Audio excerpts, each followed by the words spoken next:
Hi అందరికీ. అందరూ ఎలా ఉన్నారు? ఈరోజు వీడియో ఏంటో మీకు థంబ్నెయిల్‌లోనే అర్థమై ఉంటుంది కదా! అదే హోమ్‌మేడ్ ఘీ ప్రిపరేషన్ అండి. నేనైతే ఎలా చేయాలి, ఏంటి అనైతే ఎక్స్‌ప్లెయిన్ చేయాలనుకోవట్లేదు. బికాజ్ మీ అందరికీ నెయ్యి ఎలా ప్రిపేర్ చేసుకోవాలో తెలిసిందే కదా! బట్ ఇదైతే నా ఫస్ట్ ఎక్స్‌పీరియన్స్. నేను ఫస్ట్ టైం ఘీ ప్రిపేర్ చేస్తున్నాననమాట. సో, వ్లాగ్ చేద్దాము అనిపించి నేను ఒక చిన్న వ్లాగ్ చేశాను. మినీ వ్లాగ్ అనుకోండి. సో, నేనైతే నా దగ్గర మిక్సీ లేకుండుండే. అందుకని నేను మా ఫ్రెండ్ వాళ్ళ ఇంటికి వెళ్ళి నేను ఈ ప్రిపరేషన్ మొత్తం చేశాను. కొంచెం ఆంటీ హెల్ప్ తీసుకున్నాను. ఎందుకంటే నాకు అసలు తెలీదు ఎలా చేయాలో.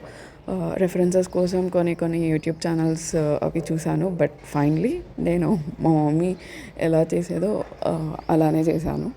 బికాజ్ యూజువల్లీ మా ఇంట్లో అయితే మా మమ్మీ ప్రిపేర్ చేస్తారనమాట. ఇక్కడైతే నేను ఒక 2 మంత్స్ అలానే పెట్టాను మీగడని. పాలలో మీగడ నేను తీసుకున్నాను, పెరుగు మీగడైతే కాదు.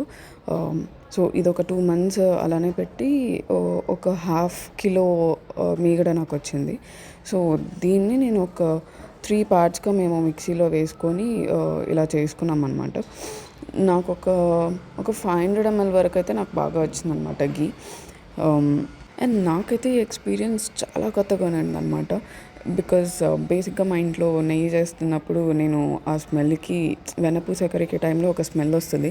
ఆ వాసనకి నేను అసలుకి దరిదాపుల్లో ఉండేదాన్ని కాదు. అలాంటిది ఇప్పుడు మొత్తం నేనే ప్రిపరేషన్ మొత్తం చేస్తుంటే కొంచెం కొత్తగా అనిపించింది. And I felt it very good అనమాట.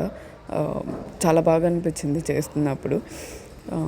మొత్తం నేనే చేయలేదు, నేను ఆంటీ హెల్ప్ తీసుకున్నాను. ఆంటీ కూడా నాకు ఎలా చేయాలి ఏంటి ఇది ఆంటీ నాకు హెల్ప్ చేస్తున్నారనమాట, ఎక్స్ప్లెయిన్ చేస్తూ ఉన్నారు.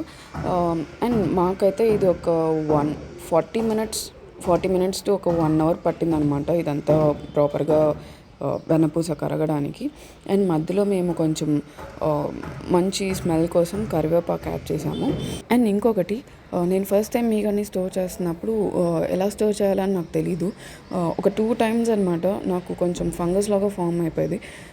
తర్వాత నేను మా మమ్మీని అడిగాను ఎందుకు ఇలా అవుతుందంటే తర్వాత చెప్పారు, ఇట్లా మీగడ స్టోర్ చేస్తున్న టైంలో కొంచెం మీగడ ఒక 1/4 వచ్చినప్పుడు ఒక 1 spoon పెరుగు వేసి పెట్టేయండి.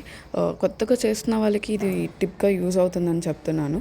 అండ్ మీలో ఎంతమంది ఫస్ట్ టైం ఘీ చేసినప్పుడు మీ ఎక్స్పీరియన్స్ ఎలా ఉన్నిందో కమెంట్ బాక్స్లో మెన్షన్ చేయండి.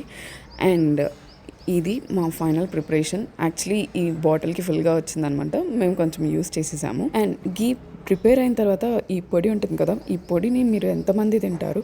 నాకైతే చాలా ఇష్టం. మీకు ఈ వీడియో నచ్చినట్టయితే please like, share and subscribe to my channel. And thank you for watching my video. Bye.